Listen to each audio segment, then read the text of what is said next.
Parliament has just passed a new bill that will allow the government to tax tourists staying at hotels and other accommodation premises except for homestay. Putrajaya is hoping to collect about 654.6 million ringgit to 872.8 million ringgit with the Tourism Tax Bill 2017, which was passed early this morning. There are no details yet, the rates have yet to be confirmed, and there isn't any indication on whether the tax will be levied on local travellers.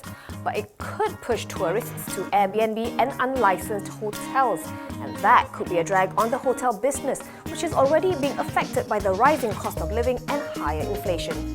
KLCC Property CEO Hashim Wahir says the group isn't overly optimistic with the market, especially with the incoming additional taxes. The implementation of minimum wage also is affecting business. With the new proposed tourism tax, Hashim says the government will need to provide more value in terms of support and facilities for hotel guests, who would expect more bang for their buck. The group owns Mandarin Oriental Kuala Lumpur, which saw an occupancy rate of 47% last year.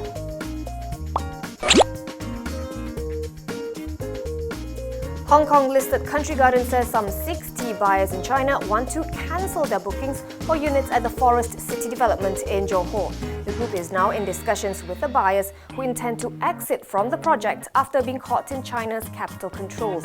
If you recall, recent news reports had said that Country Garden would refund investors who want to withdraw their investments in Forest City. The company clarified today that cancelling the purchase after signing a sale and purchase agreement is deemed a breach of contract, which means the buyers who want out can expect to pay a penalty of between 10 and 30%. Forest City is Malaysia's biggest overseas project by a Chinese property developer. Between January and December 2016, Country Garden sold more than 15,000 residential units in the project.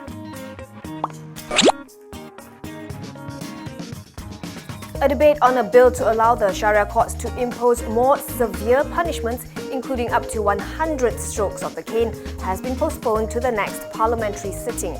Earlier today, past President Hadi Awang tabled the bill, which seeks to make amendments to the Sharia Courts Criminal Jurisdiction Act 1965. Amendments viewed by critics as a backdoor to implementing hudud law. However, to the dismay of opposition politicians, Dewan Rakyat Speaker Pandika Amin Mulia decided to end today's session right after PAS's MP for Kota Bharu, Taqiyuddin Hassan, ended his supporting argument on the bill.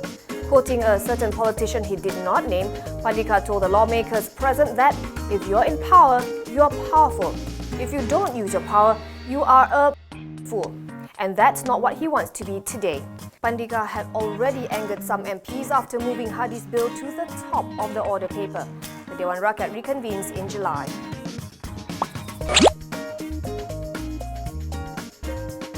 Pharma Niaga is expecting a slight growth in earnings for FY17 after posting a 46% fall in net profit in the previous fiscal year. The improvement will be from organic growth from government concession, private and overseas business, as well as the implementation of cost containment measures. Pharma Niaga is the sole concession holder to supply and distribute drugs and medical products to government hospitals and clinics nationwide. In FY16, the group saw a decline in orders, which was partially caused by lower buffer stocks required in government hospitals. In view of the lower government orders, CFO Noraini Muhammad Ali says it is implementing aggressive stock optimization process, a major chunk of its costs. It also plans to beef up its non-concession business contribution to revenue from 49% to 51%.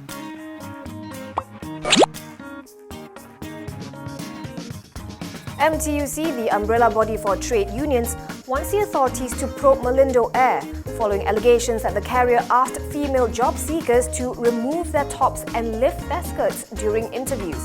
According to news reports, its SecGen J. Solomon says such process, if confirmed, is sexual abuse and tantamount to a criminal offence. He wants the police and the Transport, Women, Family and Community Development and Human Resources Ministries to conduct an immediate investigation and bring the perpetrators to book. The claims surfaced earlier this week in a report by the Malay Mail. The grooming checks were apparently meant to check for blemish marks.